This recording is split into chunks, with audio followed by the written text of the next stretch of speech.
Aku sendiri pernah menemukan kotoran manusia di lapak jualan. Iya bener, kotoran manusia. Iya, ini dia hari ketiga challenge ngomong di depan kamera. Oke. Nah, teman-teman, aku mau sharing tentang salah satu pengalamanku. Jadi topik hari ini tentang hal-hal yang mungkin kita tidak sadari dan kita tidak duga ketika kita mulai baru membuka usaha ya. Hal yang mungkin kita tidak duga adalah ketika kita menemukan hal-hal yang sedikit aneh dan annoying. Salah satunya, aku sendiri pernah menemukan kotoran manusia di lapak jualan. Iya bener, kotoran manusia. Walaupun secara spesifik bukan aku yang menemukan, tapi salah satu karyawanku. Dan what the hell? Jadi sebelum kotoran itu ditemukan, sebenarnya uh, usaha dalam kondisi sangat-sangat lambat dan tiba-tiba stuck dan turun banget. Jadi ketika itu uh, aku selaku pelaku usaha dan salah satu partnerku, jadi usaha tuh bener-bener anjlok gitu, yang tadinya bener-bener viral gitu ya pada masa itu, pada masa covid, dan tiba-tiba langsung anjlok banget. Sampai di masa aku pernah dapat pendapatan itu satu hari itu cuman 5.000 rupiah dari buka siang sampai malam, itu cuma dapat 5.000 rupiah aja. Jauh banget.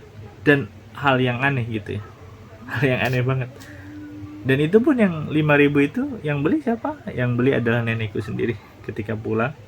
Dan karena melihat dagang nggak laku, nah hal-hal yang itu yang membuat dulu mentalku jatuh dan kepikiran gitu. Sebelumnya sih, sebelum fakta bahwa penemuan itu ya, penemuan kotoran manusia itu yang dibalut dengan kain putih yang ada di bawah tempat jualan, karena di atasnya itu ada alasnya, itu ada palet ya, ada palet. Nah di bawah paletnya itu ada tersimpan apa namanya itu, kain putih berisi kotoran manusia.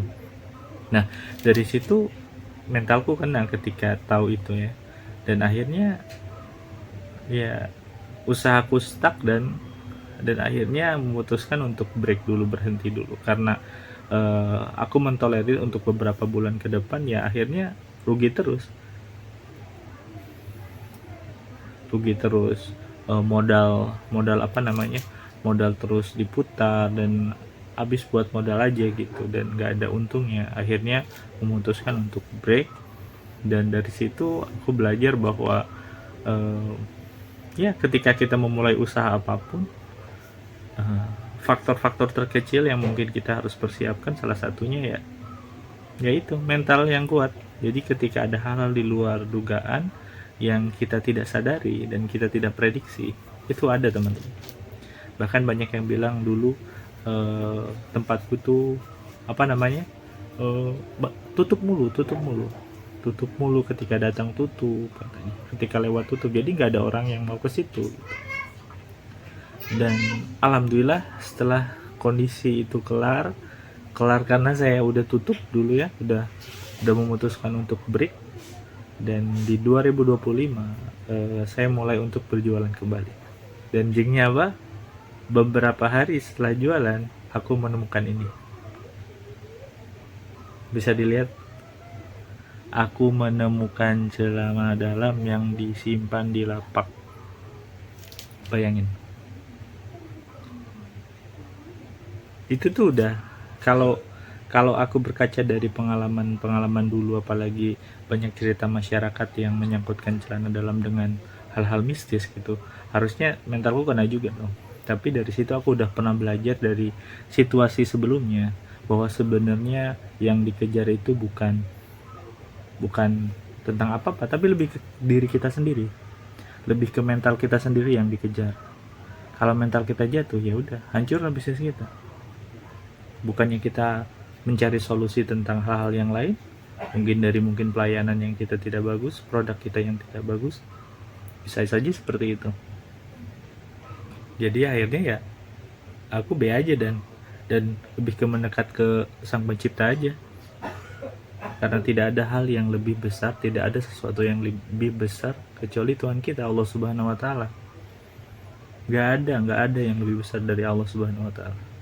Jadi kita tinggal dekatkan diri kepada Tuhan kita, kepada Allah Subhanahu wa Ta'ala, dan kita selalu berpikir positif, selalu mencari solusi yang logis, dan jangan pikirkan hal-hal yang kemarin.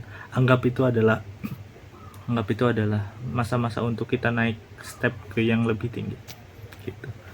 Jadi ya aku pribadi jadi lebih tegar, lebih kuat mental setelah permasalahan dahulu ketika zaman COVID.